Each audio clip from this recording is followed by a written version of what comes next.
What's up everybody, it's Sean here and I'm back today to give you guys a review of the Nike Kobe 4 Protro in this Gift of Mamba colorway. Just when you thought the year was over, I'm slipping in another review for you guys. And what a shoe this is. This is the latest Nike Kobe Protro to release, which dropped on December 27th for a price of $190 US or $235 here in Canada.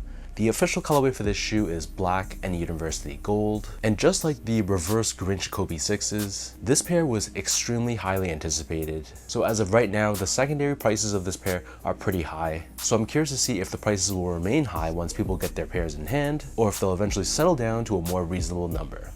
Anyways though, this, like I said, is the Nike Kobe Protro 4, which is meant to be performance upgraded and suitable to be worn for basketball in today's day and age. Just like most Kobe releases, this comes in a black-based cardboard box with the Kobe branding on the top, and the box itself has this snakeskin pattern to it, which is found on all sides of the box itself. As far as the shoe goes, so diving right into the details, so the majority of the upper, this is crafted using a genuine black colored nubuck. So unlike most Kobe sneakers, this pair actually utilizes genuine materials, which gives it more of a premium and elevated feel. So on the toe box, you can see we have these different size perforations, and then surrounding the front toe cap, we have the snakeskin embossed leather, which feels pretty thick and sturdy to the touch. On the medial edge, you can see we have these perforations here, which spell out the numbers 2 for Kobe Bryant's jersey number. And then moving downwards, you can see we have more of this black nubuck, which covers the majority of the side panels. And then stitched on top of this, we have the snakeskin embossed leather swoosh on both sides of the mid panel. The very top eyelet, this is covered in this metallic circular finish in black, and then surrounding the ankle collar area, we have more of that snakeskin embossed leather. And then surrounding the bottom of the shoe, we have a TPU heel clip, which gives you added structure and support for the back end of the shoe. And on the lateral side of the right foot only, we have this yellow or gold colored Kobe Bryant signature, and then above this in the center of the heel, debossed into the nubuck, we have the number 24. As far as laces go, so these only come with one lace option and they're a flat style lace in black. Underneath this, you'll see that the tongue is connected to the rest of the body of the shoe, giving it more of a one-to-one booty-like fit. So the majority of the tongue is crafted using this open style mesh in black, and then the top is covered in this synthetic leather, and then glued into the middle, we have the Kobe Bryant logo in this shiny black finish. So the back of the tongue and the interior of the shoe, this is covered in a black colored fabric lining, and the collar of the Kobe 4 is decently well padded. And then as far as the insoles go, nothing special here.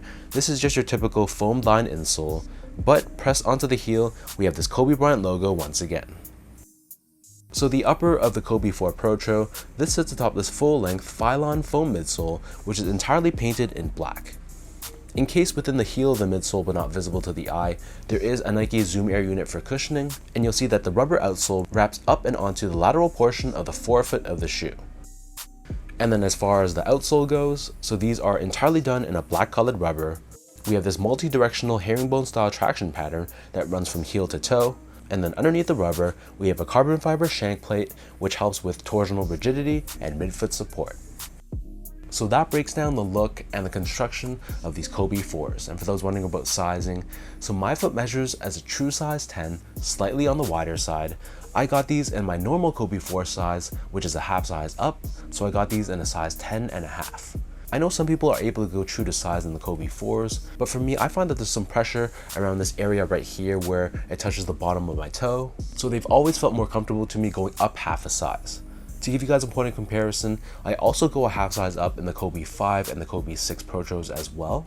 So whatever size you wear for those pairs, I feel like going with the same size for the Kobe 4, it should be okay. Moving on to the comfort, so this video is strictly coming from a casual user's perspective. So wearing these casually, they actually feel pretty comfortable, all things considered. The Phylon foam that they use feels pretty soft and plush, so especially underneath the heel, you can really feel that sinking feeling and has this nice soft pillowy feel. So I don't really feel the Zoom Air too much. That's because I'm just walking in these. So I'm sure if you're balling in these, it's a completely different experience. But strictly just walking around in them, they had more of a softer feel on the heel, whereas the forefoot of the shoe, it felt a little bit more firm. But again, Kobe 4s I find are a great shoe to wear casually. I know that could be blasphemous for some people out there that strictly wear Kobe's for ball, but I think the overall silhouette and the look of the shoe, it's going to be great on or off the court. Finally, in terms of the quality and craftsmanship, so first off, material quality I thought was really great. So like I mentioned earlier, instead of synthetic materials like fuses and fake leathers, the materials on this shoe for the most part were genuine leathers, and they felt great. So this really gave the shoe more of an elevated premium feel, which I thought was really special. And the build of the shoe I thought was pretty much flawless. The panels lined up and were consistent, the stitch job was good, and there were pretty much no glue stains on the shoe as well. So I was very impressed with how these were in person.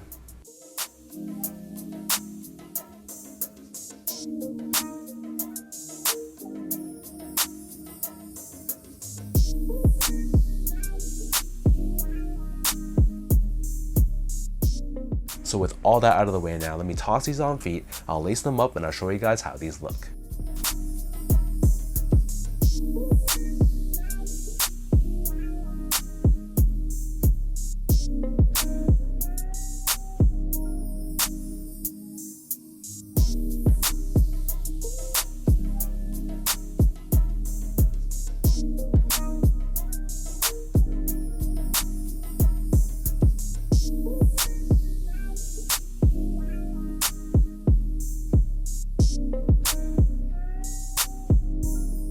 For anyone in the market for a stylish black based sneaker, or for any Kobe Bryant fan out there, this is a really great shoe.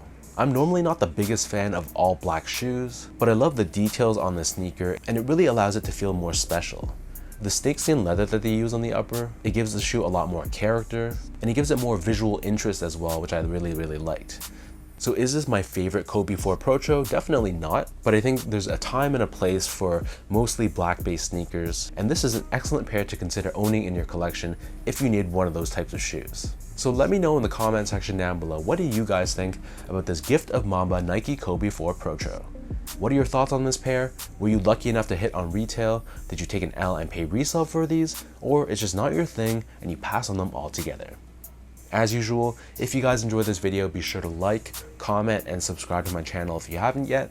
You can follow me on Instagram at esgo8, follow me on X or Twitter at sean.go spelled out, and visit my website as well at seango.ca. So thank you everyone for watching.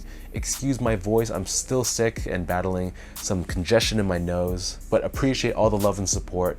Happy New Year in advance to everyone, and I'll catch you guys all on the other side in 2024.